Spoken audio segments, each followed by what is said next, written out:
Hello everyone, आज हम start करते हैं फाइनेंशियल अकाउंट के objective type questions with explanation.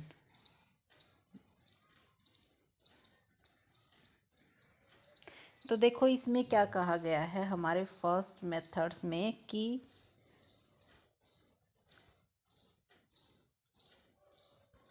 हमें क्या बताना है कि कौन सा अकाउंटिंग कॉन्सेप्ट सेटिस्फाई करता है वैल्यूएशन क्राइटेरिया को। तो इनमें से कौन सा हमारा जो अकाउंटिंग कॉन्सेप्ट है वो वैल्यूएशन क्राइटेरिया को सेटिस्फाई करता है। तो अगर आपने इन प्रिंसिपल्स के बारे में नॉलेज नहीं है तो हमने स्पेशली इनसे रिलेटेड वीडियोस बनाई थी विद एग्जांपल और concept basis.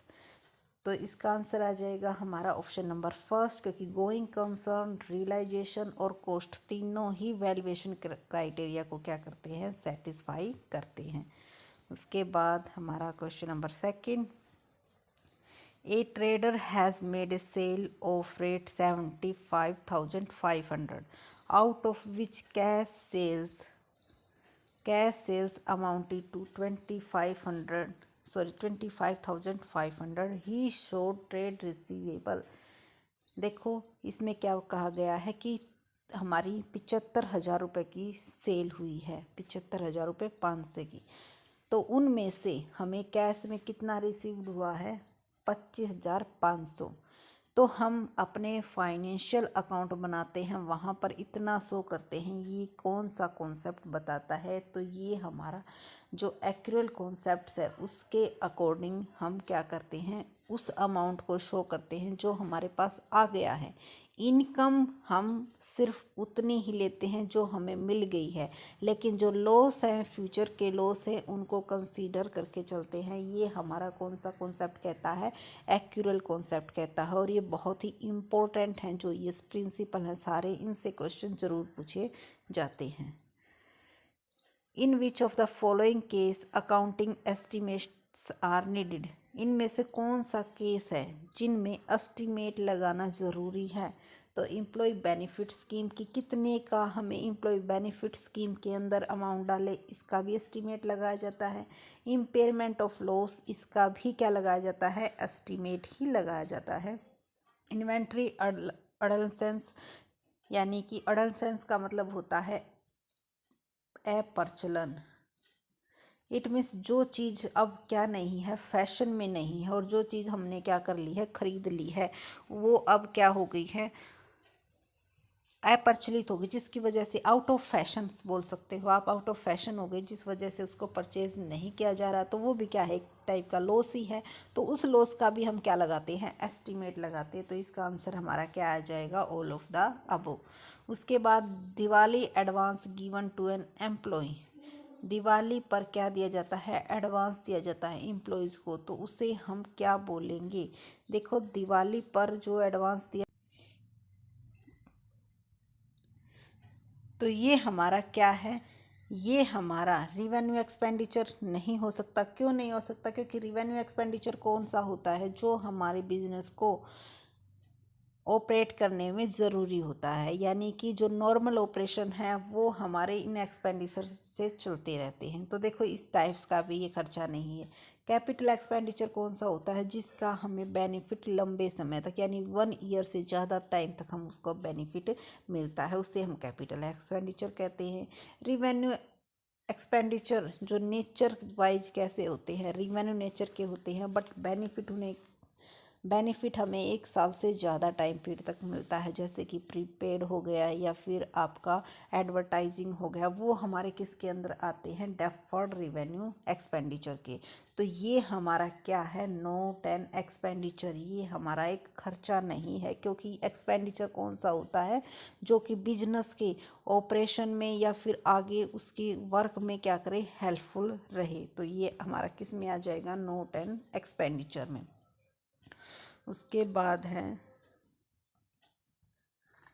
Question number fifth, a firm has reported a profit of rate 1,47,000 for the year ended after taking into consideration of the following items, the cost of an assets. तो इस questions को हम कैसे solve करेंगे? इसमें क्या दिया गया है, 1,47,000 हमारा प्रॉफिट दिया हुआ है। ठीक है, हर एक उसको कंसीडर करते हुए चलेंगे। 1,47,000 1,47,000। अब the cost of an asset 23,000 has taken as an expenses. Expenses की ले ली गई हैं क्या, एसेट्स की कॉस्ट, जो कि एक्सपेंसिस नहीं होती हैं। ठीक है, यानी कि ये हमने गलती से किस में से लेस कर दी, प्रॉफिट में से एक्सपेंसिस मान के लेस कर दी, जिससे क्या होगा, हमारा प्रॉफिट कम हो जाएगा। तो इसको हम क्या करेंगे, ऐड करेंगे। 23,000 इसके अंदर ऐड हो जाएगा। उसके बाद the firm anticipated a profit of 12,000 on the sale of old furniture. Old furniture को सेल किया, जिससे हमें प्रॉफिट क्या हुआ है, 12,000 का हुआ है। तो वो भी हमने जाहिर सी बात है ऐड कर दिया होगा, लेकिन ऐड नहीं करना था। तो इट मीन्स अब 12,000 को क्या कर देंगे, लेस कर देंगे। इसको हम क्या करेंगे, ऐड करेंगे, इसको लेस करेंगे। और salary outstanding for the year has not been taken into accounts. Outstanding salaries है जो रहती है, उसको हमने क्या नहीं की, एंट्री नहीं की। तो अब इसको क्या कर देंगे, लेस कर देंगे। An assets of rate 85,000 was purchased for at 75,000 and was recorded 85,000। एक एसेट्स थी जो 85,000 की परचेज की थी, लेकिन कितने की लिख दी, 75,000 की। तो देखो इस एंट्री का प्रॉफिट पर कोई इफेक्ट नहीं पड़ेगा, क्योंकि इस एंट्री का इफेक्ट हमारे किस पर पड़ेगा, हमारी बैलेंस शीट पर पड़ेगा। तो इसको तो हम यहाँ पे लेंगे नहीं। तो हमारा जो माइनस के आइटम हैं वो कितने हो गए, 19,000 के, और 3,000 हमारे प्लस के हैं। इट मीन्स हमारा बैलेंस कितना निकल के आया, 4,000। तो यहाँ पर क्या होंगे, 4,000 प्लस होंगे। हमारा आंसर क्या निकल के आएगा, 1,47,000 में 4,000 ऐड करते हैं तो हमारा आंसर निकल के आता है ऑप्शन नंबर बी, यानी कि आंसर हो जाएगा 1,51,000। उसके बाद है the process of recording financial data up to trial balances. जो प्रोसेस होती है किसकी, रिकॉर्डिंग की, फाइनेंशियल डाटा को, उसको हम क्या बोलते हैं, बुक कीपिंग। क्योंकि बुक कीपिंग के अंदर ही डाटा को क्या किया जाता है, हम जर्नल, लेजर वगैरह में रिकॉर्ड करते हैं। ये इससे क्लासीफाई, समराइज, एनालाइज में हम डाटा को रिकॉर्ड नहीं करते। इसमें क्लासीफाई किया जाता है, समराइज किया जाता है, एनालिसिस, लेकिन प्रोसेस को हम उसको क्या बोलते हैं, बुक कीपिंग बोलते हैं, जो कि अकाउंटिंग से पहले की प्रोसेस होती है। इसे अकाउंटिंग में भी इंक्लूड किया जाता है। उसके बाद है हमारा question number 7। Rohit carrying on real estate business sold a piece of land for rate 4 crore cost, then the type of receipts is nature and profit on sale is. तो इसने पूछा गया है कि एक हमने क्या की, एक लैंड सेल की है। ठीक है, तो जो ये रिसिप्ट्स है ये किस टाइप की है, प्रॉफिट ऑन सेल इज। और प्रॉफिट ऑन सेल, जो प्रॉफिट हुआ है सेल पर, वो किस नेचर का है। तो जो हमने ये लैंड सेल की है, ये किसकी नेचर की है हमारी, अगर अदर बिजनेस होता हमारा तो ये किस नेचर की होती हमारी, अगर अदर बिजनेस होता तो ये हमारी होती कैपिटल नेचर की। बट हमारा बिजनेस किस चीज़ का है ये ध्यान रखना है। तो हमारा यहाँ पर देखो,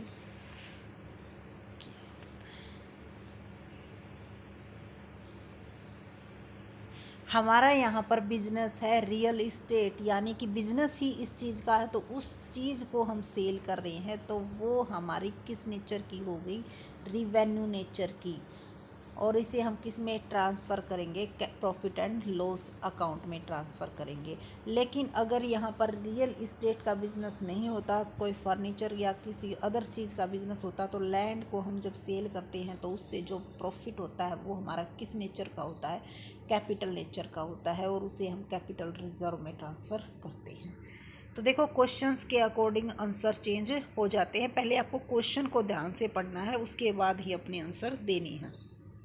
उसके बाद है 8th question, in income measurement and recognization of assets and liability which of the following concept goes together in income measurement.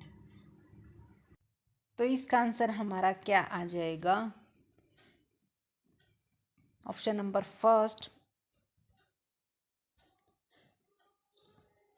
Periodicity, accrual और matching.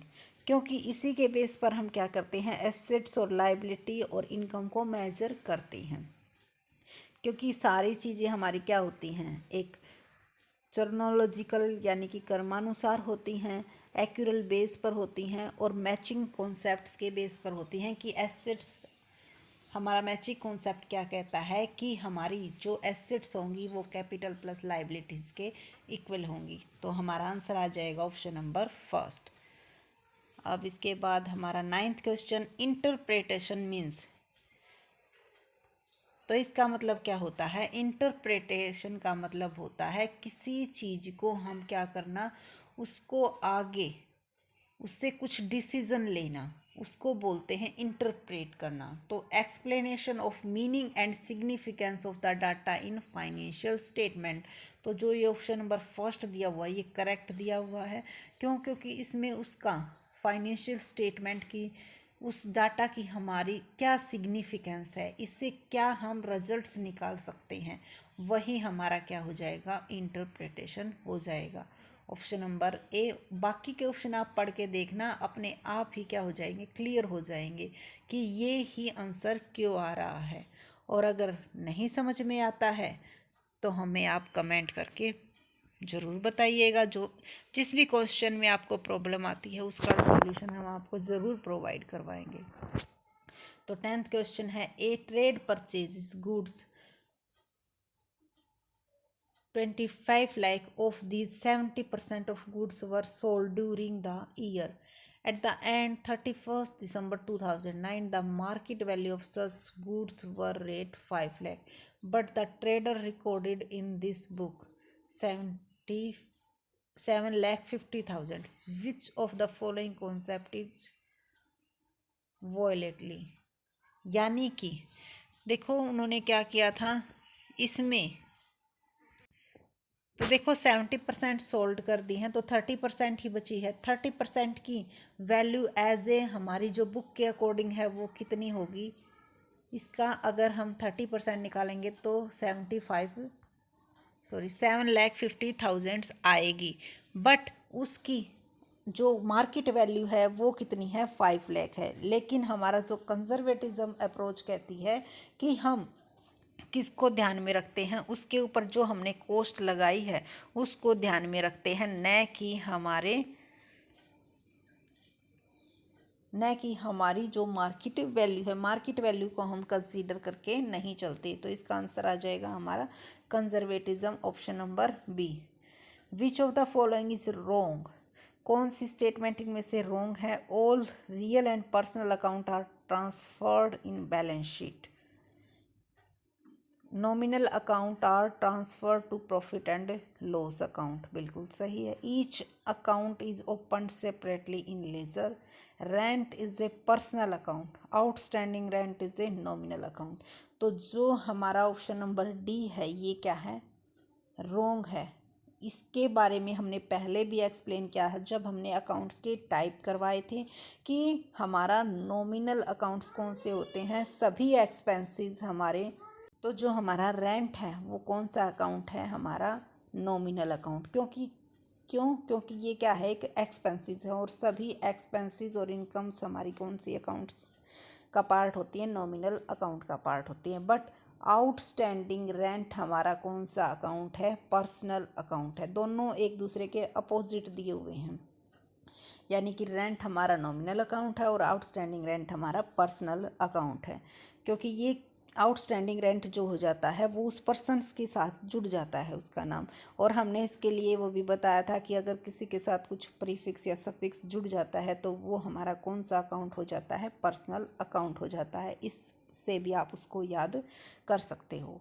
Is root cause for financial accounting. Financial accounting की root cause कौन सी हैं? तो इसका answer आ जाएगा हमारा option number first, stewardship accounting. इसको हम कल एक्सप्लेन करेंगे, एक स्पेशल वीडियो बनाएंगे। ये एक जो है न्यू क्वेश्चंस निकल के आया है। If nothing is given in the financial statement about the 3 accounting assumption then it is treated as it. If nothing is given in financial statement about the 3 accounting assumptions then it is treated, तो उसे हम क्या मानेंगे? It is assumed to be followed, कि उनको क्या किया गया है? फॉलो किया गया है। अगर कुछ भी स्पेशली मेंशन नहीं है तो उसको हम यही मानते हैं कि हाँ सभी रूल रेगुलेशंस को फॉलो किया गया है। उसके बाद 14th question, the proprietor of the business is treated as creditor for the capital introduce by him due to concept. Proprietor को एज ए क्रेडिटर ट्रीट किया जाता है, ये हमारा कौन सा कॉन्सेप्ट कहता है? ये हमारा एंटिटी कॉन्सेप्ट कहता है। बिजनेस एंटिटी कॉन्सेप्ट हमारा क्या कहता है कि बिजनेस अलग पार्ट है और ओनरशिप अलग है, दोनों को हम अलग अलग लेकर चलते हैं। और इसी वजह से अगर प्रोप्राइटर कुछ निकालता है तो उसे हम क्या नाम देते हैं? ड्राइंग का नाम देकर उसे अलग अकाउंट में डाल देते हैं, इसी कॉन्सेप्ट के अकॉर्डिंग। तो ये भी क्वेश्चन पूछा जा सकता है कि ड्राइंग मतलब ओनर के द्वारा कुछ निकाला जाता है तो उसे ड्राइंग अकाउंट में क्यों डालते हैं? तो बिजनेस एंटिटी कॉन्सेप्ट के अकॉर्डिंग। तो इस तरह से किसी भी तरह से घुमा फिरा के क्वेश्चन पूछा जा सकता है, आपका कॉन्सेप्ट क्लियर होना चाहिए। उसके बाद है 15 question, fixed assets are held by business for. तो fixed assets converting into cash, जो हमारी फिक्स्ड एसेट्स होती है वो हमारे किस में हेल्प करती है? कन्वर्टिंग इनटू कैश, कैश को कन्वर्ट करने में। जी नहीं, ये तो कोई जचा नहीं। जनरेटिंग रिवेन्यू, बिल्कुल सही है। जैसे हम मशीन्स वगैरह का यूज़ करते हैं अपने बिजनेस में, किस लिए? क्योंकि जो रेगुलर के काम है, जैसे मान लो हमारा जूस का बिजनेस है तो मशीन वगैरह जो है वो क्या हैं? कैपिटल नेचर की हैं, लेकिन वो किस में हेल्प कर रही हैं? हमारी रेगुलर की इनकम में हेल्प कर रही हैं। तो जनरेटिंग रिवेन्यू में हमारी फिक्स्ड एसेट्स क्या करती हैं? हेल्प करती हैं। उसके बाद है 16 question, which accounting concept specify the practice of crediting closing stocks to the trading account. Which accounting concept, कौन सा अकाउंटिंग कॉन्सेप्ट स्पेसिफाई करता है कि क्लोजिंग स्टॉक हमारा किससे रिलेटेड? ट्रेडिंग अकाउंट में हम क्या डालेंगे? क्लोजिंग स्टॉक डालेंगे। तो ये हमारा किससे होगा? मैचिंग कॉन्सेप्ट के अकॉर्डिंग, ऑप्शन नंबर डी। उसके बाद 17 question, amount spend to increasing the earning capacity is dash a expenditure. तो कौन सा अमाउंट हमारी अर्निंग कैपेसिटी में हेल्प करता है, वो किस नेचर्स का होता है? तो जो हमारी अर्निंग कैपेसिटी में हेल्प करता है वो हमारा कैपिटल एक्सपेंडिचर होता है। ठीक है, क्योंकि उससे क्या होती है? हमारी अर्निंग कैपेसिटी इंक्रीज होती है। अगर यहाँ पर ऑपरेशन आ जाता तो हम क्या करते? रिवेन्यू। उसके बाद change in the capital account of proprietor may occur due to change in capital account. It capital account change होता है प्रोप्राइटर का, तो उसके पीछे क्या रीज़न हो सकता है? प्रॉफिट अर्न, बिल्कुल सही है। अगर प्रॉफिट ज़्यादा होता है तब भी क्या हो जाता है? कैपिटल अकाउंट चेंज हो जाता है। क्यों? कैपिटल अकाउंट इंक्रीज हो जाता है तो उस केस में क्या होता है? हमारा कैपिटल क्रेडिट होता है। लॉस इनकर्ड, तो यहाँ पर भी कैपिटल अकाउंट में चेंज आएगा। क्यों? यहाँ पर क्या हो रहा है? उसको नुकसान हो रहा है तो कैपिटल अकाउंट डेबिट हो रहा है।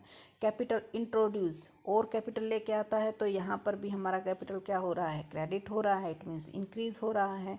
ठीक है, तो इन तीनों में ही क्या पड़ता है? कैपिटल अकाउंट चेंज होता है। तो हमारा आंसर आ जाएगा option number D, all of the above. उसके बाद 19th क्वेश्चन क्या कहता है? Consistency with refer to application of accounting procedure means. Consistency methods क्या कहता है कि हमें एक ही रूल मेथड्स को यूज़ करना चाहिए। तो ये हमारा accounting method and procedure shall be followed uniform basics year after year. बिल्कुल सही बात की गई है कि इसमें क्या कहा जाता है कंसिस्टेंसी में, कि मान लो आपने डेप्रिसिएशन का एक मेथड ले लिया, स्ट्रेट लाइन मेथड्स, तो आप उसे ये नहीं कि एक साल आपने दूसरा लगा लिया, दूसरे साल आपने दूसरा लगा लिया, जी नहीं। जिस को आप फॉलो कर रहे हैं उसी प्रिंसिपल्स को हम कई साल तक क्या करते रहेंगे, फॉलो करते रहेंगे। सिर्फ चेंज हम तब कर सकते हैं उसमें जब हमें ये उसका एक स्पेशल देना होगा कि हाँ, अगर हम इस मेथड्स को चेंज करते हैं तो ज़्यादा इन्फॉर्मेशन हम अपने जो हमारे जिनको इन्फॉर्मेशन लेनी हो, जैसे क्रेडिटर्स वगैरह, जो शेयर होल्डर्स हैं, उनको ज़्यादा इन्फॉर्मेशन दे पाएंगे। तो सिर्फ उसी टाइम हम क्या कर सकते हैं, मेथड्स में चेंज कर सकते हैं, नहीं तो हम हमेशा एक ही मेथड्स को यूज़ करते रहना चाहिए। कंसिस्टेंसी मेथड हमारा यही कहता है। तो ऑप्शन नंबर सी इसका एक्यूरेट आंसर हो जाएगा। अब है हमारा 20 क्वेश्चन और लास्ट क्वेश्चन। 20 क्वेश्चन ही करेंगे ताकि ज़्यादा लंबी वीडियो भी ना बने और आप ज़्यादा क्वेश्चंस को, ये है कि हर एक ऑप्शंस को आप ध्यान से देखना। ये नहीं कि हमें क्वेश्चन ज़्यादा करने, जी नहीं। क्वेश्चन चाहे आप डेली के 10 करो, बट 4 के 4 ऑप्शन आपको क्लियर होने चाहिए कि फर्स्ट आया तो क्यों आया, सेकंड आया तो क्यों नहीं आया। जब आप क्यों का आंसर ढूंढने लग जाओगे ना, तो उस टाइम आपका कॉन्सेप्ट 100% क्लियर हो जाएगा। तो 20 क्वेश्चन क्या कहता है, if one of the car purchased bye A car dealer is used for business purpose. Business purpose के लिए हमने क्या की है, कार परचेज की है, instead of resale, then it should be recorded by. अगर हम अब क्या कर रहे हैं, कार को सेल कर रहे हैं, तो इसकी हम क्या एंट्री करेंगे। तो एज ए बिजनेस पर्पस हमने क्या की है, कार परचेज की है, क्योंकि कार का डीलर है तो वो उनकी क्या होगी, गुड्स होगी। और गुड्स के लिए हम क्या एंट्री करते हैं, तो गुड्स के लिए हम जब परचेज करते हैं तो परचेज अकाउंट, और सेल करते हैं तो सेल अकाउंट क्या किया जाता है, क्रेडिट किया जाता है। तो हमारा क्या आ जाएगी entry, debit motor and car account और क्रेडिट सेल अकाउंट।